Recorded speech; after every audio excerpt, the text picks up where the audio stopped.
My Lord Emmanuel, मैंने भारत का कोना कोना देख लिया। ना ही मुझे कहीं कोई चोर मिला और ना ही कोई भिखारी।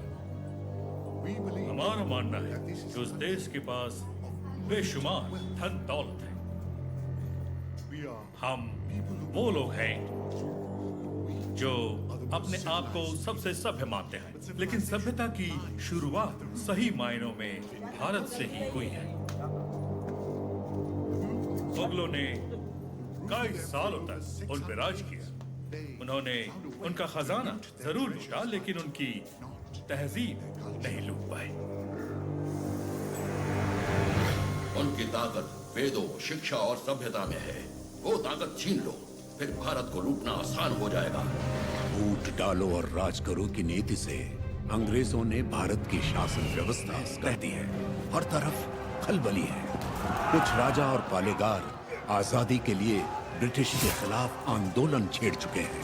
हम जानते हैं कि पहला स्वतंत्रता संग्राम 1857 का सैनिक विद्रोह था, जिसमें झांसी की रानी लक्ष्मीबाई ने बहुत बड़ी भूमिका निभाई।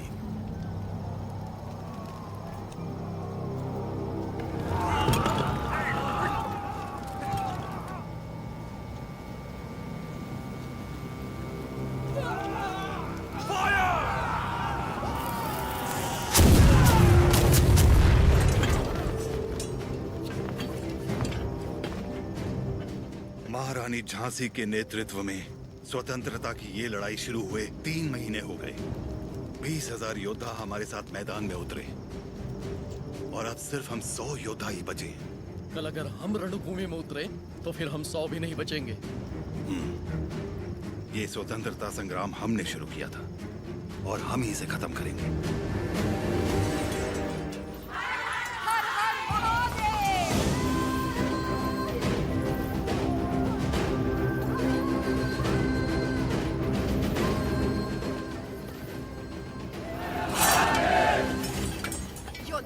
कट भी जाए तब भी हाथ से तलवार नहीं छूटनी चाहिए।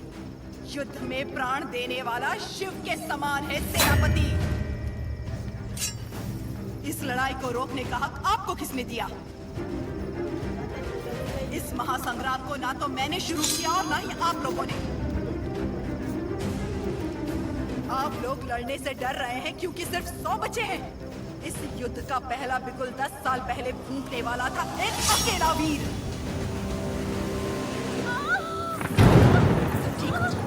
इस ब्रिटिश साम्राज्य की जड़ें हिला देने वाला योद्धा एक ही था।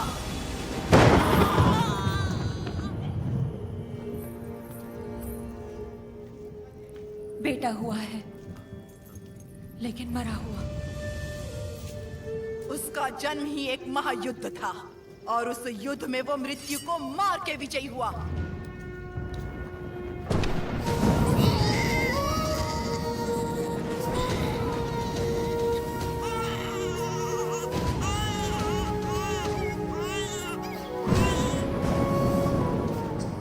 मृत्यु को हरा कर पैदा हुआ है, अब मृत्यु से छू भी नहीं सकती।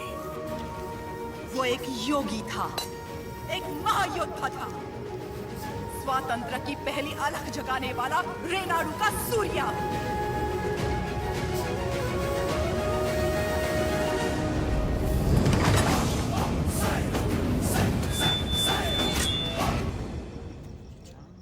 नोसम के पालेगार जयरामी रेड्डी ने अपनी दोनों बेटियां उయ్యాలవాड़ा के पालेगार मल्ला रेड्डी से ब्याही थी। बड़ी बेटी ने 2 पुत्रों को जन्म दिया और छोटी ने एक को, जिसने सिर्फ 6 बरस की उम्र में दिखा दिया कि वो कोई साधारण बालक नहीं है।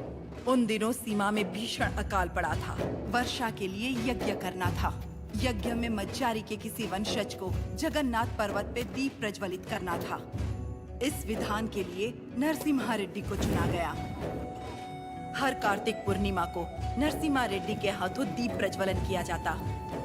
आसपास के सैकड़ों गांवों के लोगों का मानना था कि ये दिया एक उज्जवल भविष्य का संकेत है।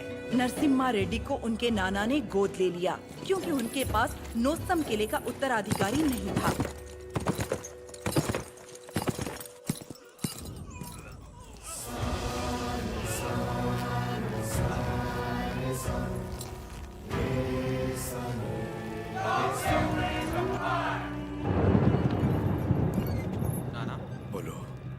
आप जानते हो वो लोग क्यों मारे गए?